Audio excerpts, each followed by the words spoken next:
दोस्तों फिर एक बार स्वागत करते हैं आपका हमारे YouTube चैनल के अंदर। वीडियो में आगे बढ़ने से पहले मैं नए दोस्तों से कहूँगा कि चैनल को सब्सक्राइब कर लें, साथ में बेल के आइकॉन को भी दबा दें ताकि आने वाली वीडियो का नोटिफिकेशन आपको वो मिलता रहे और आप हमारी नई नई वीडियो जो हम डालते रहते हैं उससे अपडेट होते रहे। आज हम बात करेंगे दोस्तों गुजरात के ज़िले के ऊपर। गुजरात के ज़िले के अंदर जो है तो कहाँ पर ऑल इंडिया मजलिस-ए-इत्तेहादुल मुस्लिमीन पटखनी दे रही है और कहाँ पर पटकी खा रही है। तो दोस्तों आज हम बात करेंगे भावनगर ज़िले के बारे में। तो भावनगर ज़िले की अगर बात की जाए तो यहाँ पर 7 विधानसभा क्षेत्र है और सातों विधानसभा क्षेत्र की अगर बात करें तो पिछली दफ़ा यहाँ पर कांग्रेस पार्टी और एमआईएम के बीच में काफ़ी दंगल चली थी।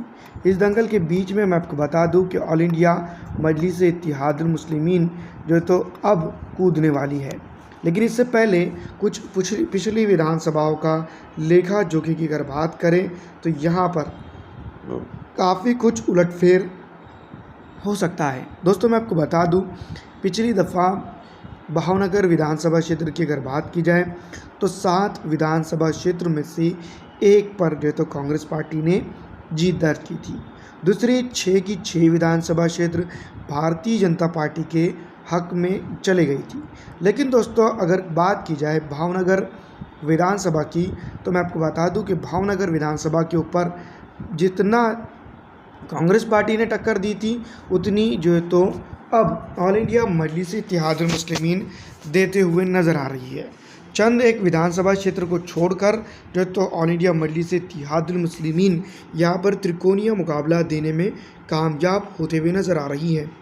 मैं आपको बता दूं कि भावनगर की अगर बात की जाए तो ऐसी विधानसभा बहुत सारी है जहां पर ऑल इंडिया मजलिस-ए-इत्तेहादुल मुस्लिमीन अपनी पकड़ बनाए हुए है। अब दोस्तों अगर ऐसी जगह पर ऑल इंडिया मजलिस-ए-इत्तेहादुल मुस्लिमीन अपने प्रत्याशी उतार देती है तो भावनगर के अंदर जो तो उलटफेर वो कर सकती है। भावनगर विधानसभा क्षेत्र की अगर ज़िले की अगर बात की जाए तो सातों के सातों विधानसभा क्षेत्र के ऊपर जो तो डेवलपमेंट का काफ़ी अपना एक बड़ा मुद्दा है।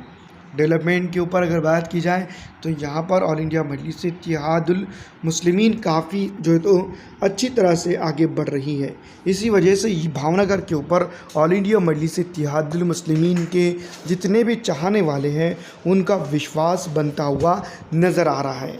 भावनगर विधानसभा क्षेत्र की अगर बात की जाए तो मैं आपको बता दूं कि जनता यहाँ पर बहुत कुछ जो है तो ऑल इंडिया मजलिस-ए-इत्तेहादुल मुस्लिमीन की तरफ से जो है तो लगी हुई है ताकि वो यहाँ पर जीत जाए और आने वाली विधानसभा चुनाव के अंदर जो है तो डेवलपमेंट उनके सर पर सवार हो जाए। लेकिन दोस्तों आप जानते ही हैं कि पिछली विधानसभा चुनाव के अंदर और अब की विधानसभा चुनाव के अंदर जो है तो काफ़ी अंतर है और इस अंतर को जो तो ख़त्म करने के लिए कहीं ना कहीं आम आदमी पार्टी, ऑल इंडिया मजलिस-ए-इत्तेहादुल मुस्लिमीन और दीगर दूसरी पार्टियां मैदान में हैं। लेकिन यहाँ पर एमआईएम की अगर बात की जाए तो एमआईएम का एक अनोखा अंदाज़ है और वो उस अंदाज से ही जो है तो भावनगर के अंदर आगे बढ़ रही है। भावनगर विधानसभा क्षेत्र की अगर बात करें तो मैं आपको बता दूं कि ऑल इंडिया मजलिस-ए-इत्तेहादुल मुस्लिमीन की तरफ जो तो मौका बढ़ता हुआ जा रहा है। सबसे पहले मैं आपको बता दूं कि ऑल इंडिया मजलिस-ए-इत्तेहादुल मुस्लिमीन की अगर बात की जाए तो यहाँ पर मैं आपको बता दूं कि ऐसे बहुत सारे क्षेत्र हैं जहाँ पर जो तो एमआईएम एक बड़ा उलटफेर कर सकती है। भावनगर सिटी के एरिया की अगर बात की जाए तो यहाँ पर मुस्लिम पिछड़ा, अति पिछड़ा, आरक्षित समाज का संभावित वोट पूरी की पूरी तरह से एमआईएम की तरफ जाता हुआ नज़र आ रहा है।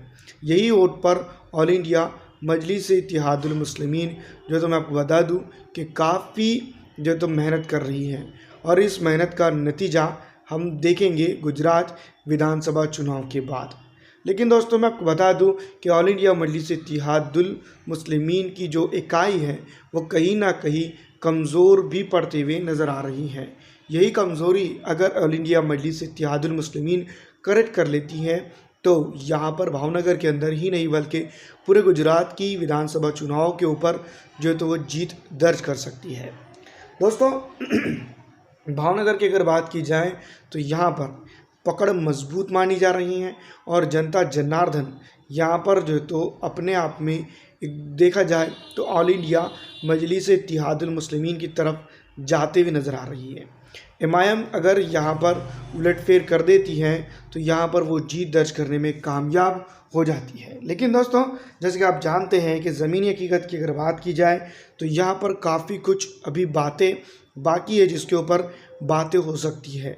डेवलपमेंट के मुद्दे के ऊपर अगर बात की जाए तो यहाँ पर पिछली दफ़ा जो है तो डेवलपमेंट सिर्फ नाम मात्र हुआ था, कागज़ी का किताबों के ऊपर जो है तो यहाँ पर काम किया गया है। जनता जानती है कि अब जो है तो डेवलपमेंट का काम उनको किससे लेना है और किसको जो है तो वो डेवलपमेंट किससे वो करवा सकती है। दोस्तों, जैसा कि आप जानते हैं कि ज़मीनी हकीकत की अगर बात करें और ऑल इंडिया मजलिस इत्तेहादुल मुस्लिमीन को अगर देखा जाए, टटोला जाए तो यहाँ पर कहीं ना कहीं एआईएमआईएम की तरफ एक बड़ा मौका बनता हुआ नज़र आ रहा है। दोस्तों, मैं आपको बता दूं कि ऑल इंडिया मजलिस इत्तेहादुल मुस्लिमीन उत्तर प्रदेश के अंदर चुनाव हारने के बाद तमाम ही बड़े बड़े थिंक टैंकर ने गुजरात के अंदर भी यही कहा था कि वो यहाँ पर जो तो नगर पालिका चुनाव नहीं जीत सकती है। लेकिन नगर पालिका चुनाव के ऊपर यहाँ पर एक बड़ा आउट ऑफ मार्जिन दर्ज करने में मैं आपको बता दूं कि कांग्रेस पार्टी के सामने भारतीय जनता पार्टी को भी हराकर वो कामयाब हुई है। भावनगर के अंदर अगर बात की जाए 7 विधानसभा सीट है तो 1 विधानसभा सीट कांग्रेस पार्टी के हाथ में है और 6 की 6 विधानसभा सीट भारतीय जनता पार्टी के हाथ में है। लेकिन कांग्रेस पार्टी इस बार अपनी विधानसभा क्षेत्र जो तो ऑल इंडिया मजलिस से इत्तेहादुल मुस्लिमीन को लूज़ करते हुए नज़र आ रही है और ऑल इंडिया मजलिस से इत्तेहादुल मुस्लिमीन इसको जीत के साथ आगे बढ़ाते हुए नज़र आ रही है। लेकिन ज़मीनी हकीकत अलग होती है और एक्चुअल टाई पॉइंट एक अलग होता है। भारतीय जनता पार्टी की अगर बात की जाए तो भारतीय जनता पार्टी शायद इस मौक़ूफ़ में है कि इस बार वो गुजरात के अंदर एक बड़ा उलटफेर कर सकती है। लेकिन दोस्तों, ज़मीनी हकीकत की अगर बात की जाए तो गुजरात जो तो भारतीय जनता पार्टी के हाथ से निकलता हुआ नज़र आ रहा है। यही वजह है कि जनता जनार्दन भारतीय जनता पार्टी को अब छोड़कर आम आदमी पार्टी, कांग्रेस पार्टी और एमआईएम की तरफ बट रही है और इस बंटवारे का फ़ायदा अगर मुस्लिम समझ जाता है, पिछड़ा अगर समझ जाता है तो यहाँ पर जो मैं आपको बता दूं कि एक बड़ी जीत के साथ ऑल इंडिया मजलिस इत्तेहादुल मुस्लिमीन आगे बढ़ जाती है। लेकिन अब जानते हैं कि ज़मीनी हकीकत की अगर बात टटोली जाए तो जनता जनार्दन जो प्रकाश का वोट है उमूमी तौर पर आम आदमी पार्टी की तरफ जाता हुआ नज़र आएगा और ऑल इंडिया मजलिस इत्तेहादुल मुस्लिमीन की तरफ वो कम ही शिफ्ट होता हुआ नज़र आ रहा है। फिलहाल इस वीडियो में इतना ही। अच्छी लगने पर लाइक ज़रूर कर दीजिएगा। वीडियो देखने के लिए बहुत शुक्रिया।